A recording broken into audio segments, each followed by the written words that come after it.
आज हम रसायन विज्ञान इकाई 3 इलेक्ट्रोकेमिस्ट्री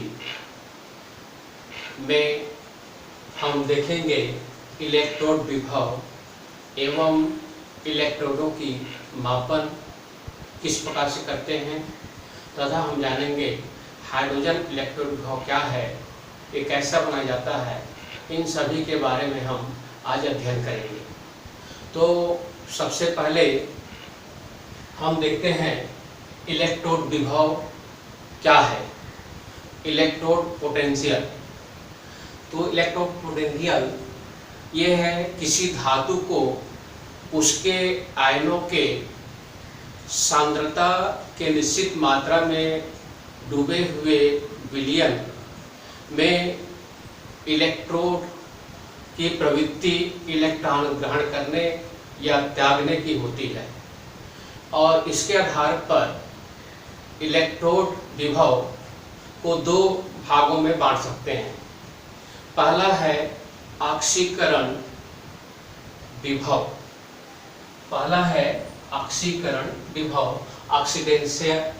ऑक्सीडेशन पोटेंशियल। तो ऑक्सीकरण विभव क्या है?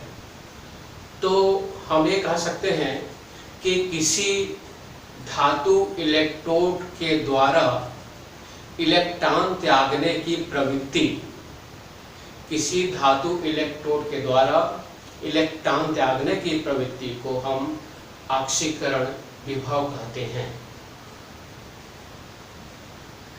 इसको हम सांकेतिक रूप से इस प्रकार से दर्शा सकते हैं। M मतलब धातु है, मेटल, और S जो है उसका अवस्था है, ठोस अवस्था। धातु ठोस अवस्था विलयन में डूबे हैं, उससे इलेक्ट्रॉन त्यागता है, N इलेक्ट्रॉनों की संख्या, और वो उस विलयन में आयन के रूप में घुल जाता है। पहला कंडीशन। दूसरा ये हो सकता है अपचयन विभव। तो अपचयन विभव में क्या होता है? किसी धातु इलेक्ट्रोड के द्वारा इलेक्ट्रॉन ग्रहण करने की प्रवृत्ति होती है, उसे हम अपचयन विभव या अपचयन इलेक्ट्रोड विभव भी कहते हैं। हम देखते हैं कि जो सेल होता है, सेल कोई भी सेल हो, या डेनियल सेल हो, लैग्रांजी सेल हो, शुष्क सेल हो, लेड बैटरीज हो, कोई भी हो, सभी में दो अर्ध सेलों से बना होता है। एक सेल का कोई अस्तित्व नहीं होता। जिस प्रकार से कहावत है, अकेले हाथ से ताली नहीं बजती, ताली बजाने के लिए दोनों हाथ की आवश्यकता होती है। इसी प्रकार कोई भी सेल पूर्ण तब होता है जब दो अर्ध सेल होते हैं।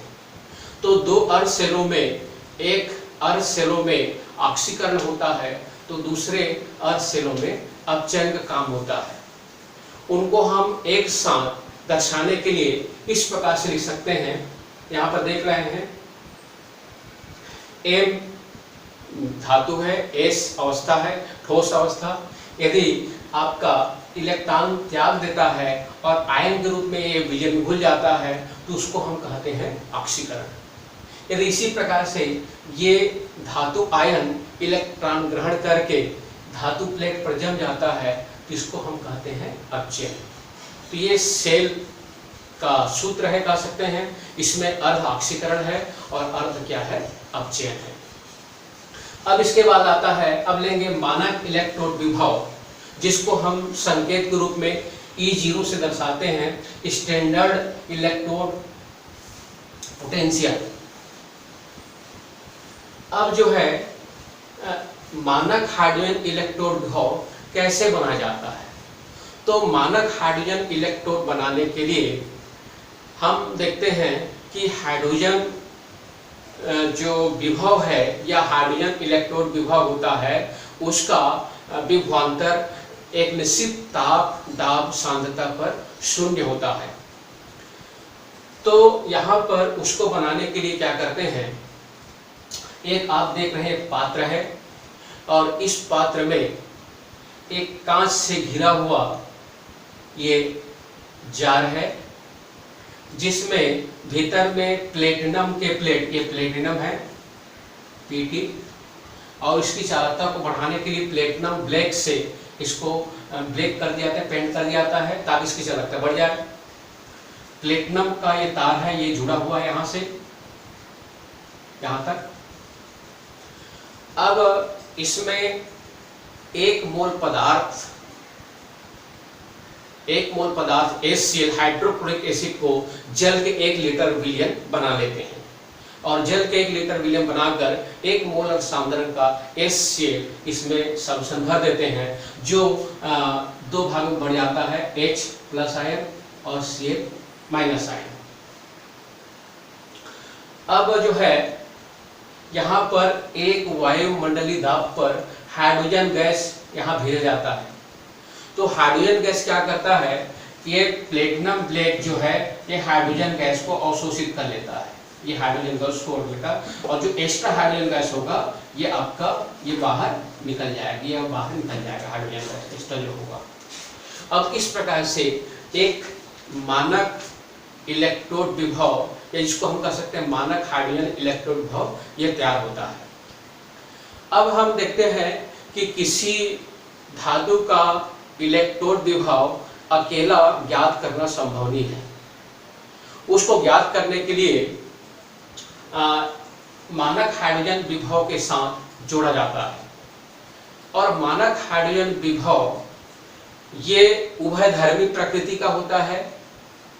ये इलेक्ट्रोड जो होता है इलेक्ट्रॉन ग्रहण कर भी सकता है और इलेक्ट्रॉन त्याग भी सकता है। ये इलेक्ट्रॉन ग्रहण करने या त्यागने की प्रवृत्ति जो है उसके साथ जुड़े अर्ध सेल की प्रवृत्ति पर निर्भर करता है। ये अर्ध सेल यदि इलेक्ट्रॉन त्यागने की प्रबलता होती है मानक हाइड्रोजन विभव से अधिक, तो उस कंडीशन पर ये इलेक्ट्रॉन ग्रहण करेगा और ये इलेक्ट्रॉन ग्रहण करेगा अर्थात इसमें रिडक्शन होगा और इसमें ऑक्सीडेशन होगा। यहाँ पर ऑक्सीडेशन होगा और यहाँ पर रिडक्शन होगा। लेकिन जिंक के साथ जुड़ा गया है, लेकिन यदि हम इसी को कॉपर के साथ जोड़ दें, कॉपर अर्ध सेल के साथ जोड़ दें, ये जिंक सेल है, जिंक अर्ध सेल है, कॉपर के साथ जोड़ दें, तो उस कंडीशन पर ये जो है रिडक्शन जो अभी हो रहा है वो ऑक्सीडेशन हो जाएगा और कॉपर जो है रिडक्शन हो जाएगा, क्योंकि कॉपर की इलेक्ट्रॉन त्यागने की प्रवृत्ति नहीं होती, उसमें ग्रहण करने की प्रवृत्ति होती है और इसमें इलेक्ट्रॉन त्यागने की प्रवृत्ति है। यहाँ पर देख रहे हैं इलेक्ट्रॉन ग्रहण करने की प्रवृत्ति है, लेकिन कॉपर अर्ध सेलों में इलेक्ट्रॉन जो है आपका ये त्यागने की प्रवृत्ति हो जाती है। तो उस कंडीशन पर ये ऑक्सीकरण हो जाएगा और जो कॉपर का इलेक्ट्रोड है वो रिडक्शन हो जाएगा। तो इस प्रकार से ये होता है मानक हाइड्रोजन अपचयन विभव इलेक्ट्रोड, जिसको हम दर्शाते हैं सिंबल के रूप में SHE, स्टैंडर्ड हाइड्रोजन इलेक्ट्रोड। अब हाइड्रोजन इलेक्ट्रोड इसको प्रभावित करने वाले कारक, तो इसको 3 कारक है जो कि प्रभावित करता है। पहला कारक है ताप का प्रभाव। ताप जो है हम सामान्य ताप लेते हैं, सामान्य ताप जो है 25 सेंटीग्रेड होता है या 298 केल्विन ताप होता है। तो यह ताप एक प्रमाणित ताप है। उस ताप पर ये जो गणना करके जो एक श्रेणी बनाई जाती है, एक चार्ट बनाया जाता है अपचयन विभव का, जिसको बोलते हैं विद्युत रासायनिक श्रेणी, जो आगे में अध्ययन करेंगे। तो यदि इसके ताप में वृद्धि हो जाए या कमी हो जाए तो उसका विभव जो है परिवर्तित हो जाता है। दूसरा जो है उसकी सांद्रता। हम मानक कंडीशन पर सांद्रता 1 मोल रखते हैं। 1 मोल का मतलब होता है कोई पदार्थ के 1 मोल को 1 लीटर जल में घोलने से जो प्राप्त होता है 1 मोलर सॉल्यूशन। यदि उससे सॉल्यूशन कम हो या ज़्यादा हो, तो ज़्यादा होगा तो धारा अधिक हो सकता है, कम हो धारा का मान कम हो सकता है, प्रमाणित मान नहीं आएगा। तीसरा कंडीशन है दाब का प्रभाव। तो दाब का प्रभाव उस कंडीशन पर पड़ता है जब मान लिया आपका कोई गैसी पदार्थ है, यहाँ पर देख रहे हैं गैसी है, यहाँ पर हाइड्रोजन गैस है, तो यहाँ पर दाब का प्रभाव पड़ेगा। लेकिन मान लिया आपका दोनों ठोस है तो वहां पर दाब का प्रभाव नहीं पड़ेगा। तो मानक हाइड्रोजन इलेक्ट्रॉन विभव में दाब का प्रभाव भी पड़ता है। अर्थात इस प्रकार से हम देखते हैं कि आपका विभव को ये तीन जो कारक है वो प्रभावित कर सकता है। अब हम लेते हैं कि मानक इलेक्ट्रॉन विभव का निर्धारण कैसे करते हैं। मानक इलेक्ट्रॉन विभव का निर्धारण कैसे करते हैं?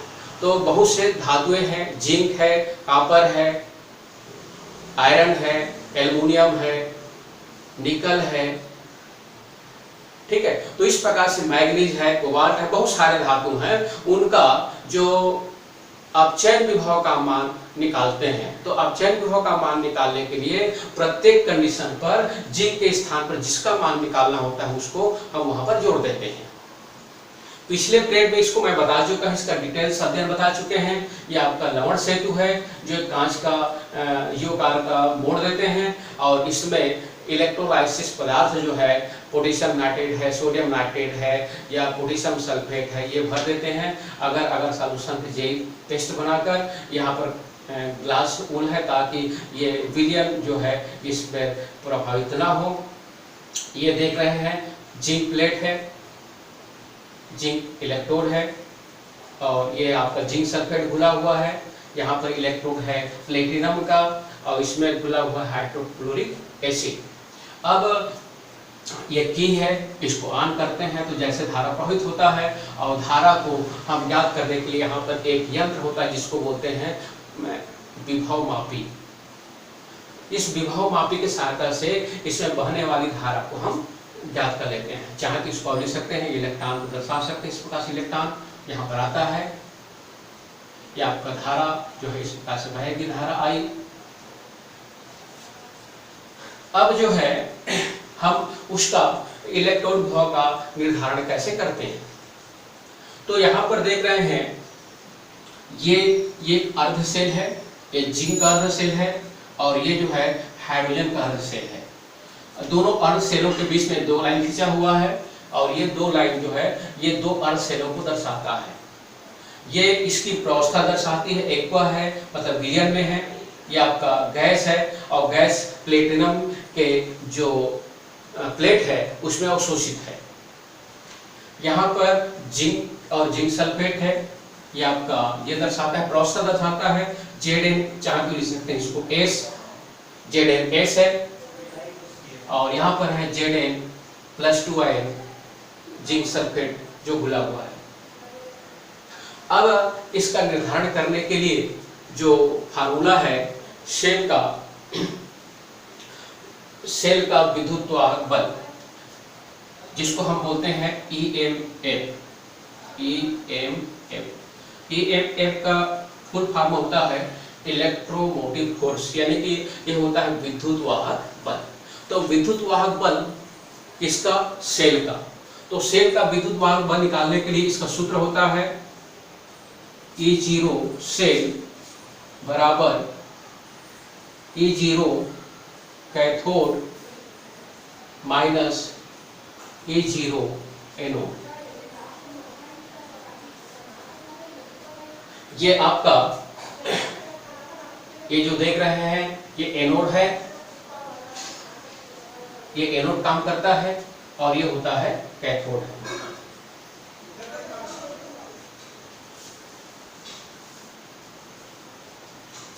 ये कैथोड काम करेगा, ये एनोड का।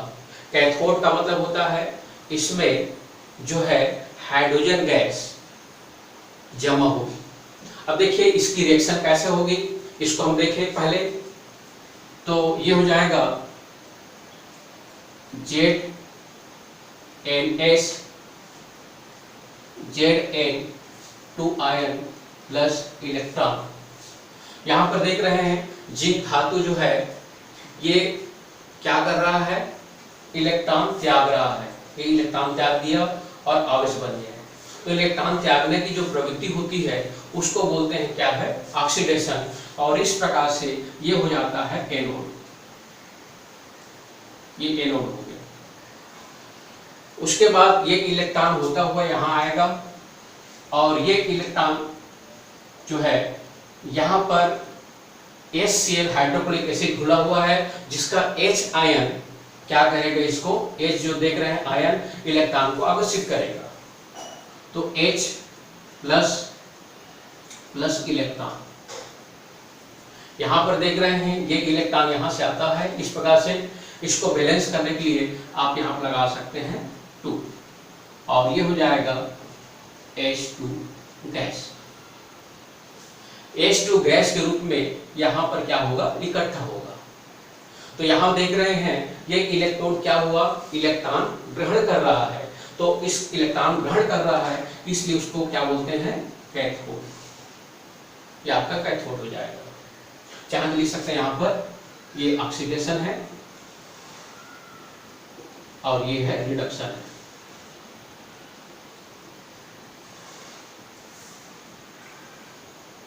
अब इस प्रकार से ऑक्सीडेशन और रिडक्शन ये प्रमाणित है। इसका जो इलेक्ट्रोड विभव जो होता है हाइड्रोजन का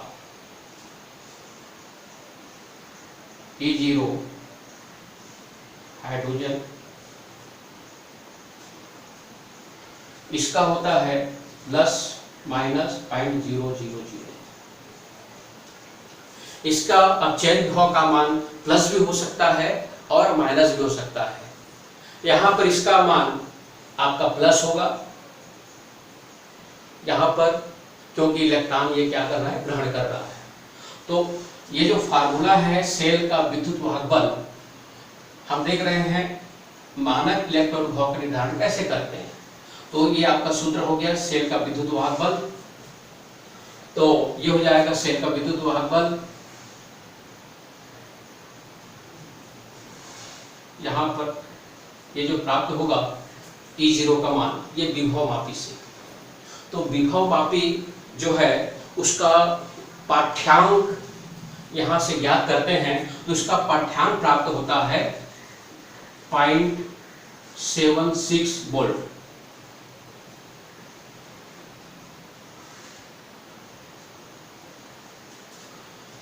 सेल का यहां से मान प्राप्त होकर विभव मापी से पढ़ लिए, ये कितना हो गया 0.76 वोल्ट इक्वल, ये आपका कैथोड है। कैथोड यहां पर क्या है, मानक हाइड्रोजन इलेक्ट्रोड विभव है और इसका मान होता है क्या, 0। तो यहां पर है प्लस में है 0 0 0, माइनस एनोड में क्या है, जिंक है, तो हो जाएगा E0 Zn2+। यहां पर एनोड को हम ऐसे लिख सकते हैं, क्योंकि हम देख रहे हैं एनोड किस सेल में काम कर रहा है, जिंक इलेक्ट्रोड का। तो यहां पर लिख दिए आपका जिंक इलेक्ट्रोड। अब क्या करेंगे, इसको इधर पक्षांतर कर देंगे। तो पक्षांतर कर देंगे तो ये हो जाएगा क्या, E0 Zn2 आयन लिख सकते हैं इक्वल। अब इधर जाएगा तो माइनस हो जाएगा, माइनस 0 में से घटेगा तो वही रहेगा, कोई चेंज नहीं होगा, इसलिए हो जाएगा -0.76 वोल्ट। और इस प्रकार से हम किसी भी अर्ध सेल का मानक इलेक्ट्रोड विभव का निर्धारण कर सकते हैं। और इस मानक इलेक्ट्रोड का विभव का निर्धारण करना है तो अलग अलग अर्ध सेलों का हम कर सकते हैं। अब देखिए, जैसे मान लीजिए अब यदि हमें इसमें जिंक का स्थान पर यदि हम कॉपर का करना है, तो यहां पर हो जाएगा कॉपर का हो जाएगा, Cu का हो जाएगा, ये आपका Cu हो जाएगा और Cu हो जाएगा। तो उस कंडीशन पर ये आपका ये पात्र इधर आ जाएगा, क्योंकि हमेशा जो है इसको वही रहने दें।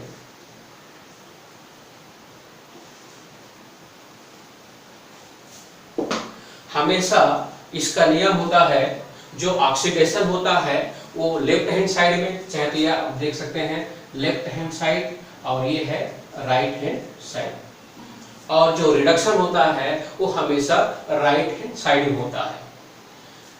चाहे तो हम यहाँ पर कैथोड की जगह में राइट हैंड साइड लिख सकते हैं और एनोड की जगह में लेफ्ट हैंड साइड लिख सकते हैं।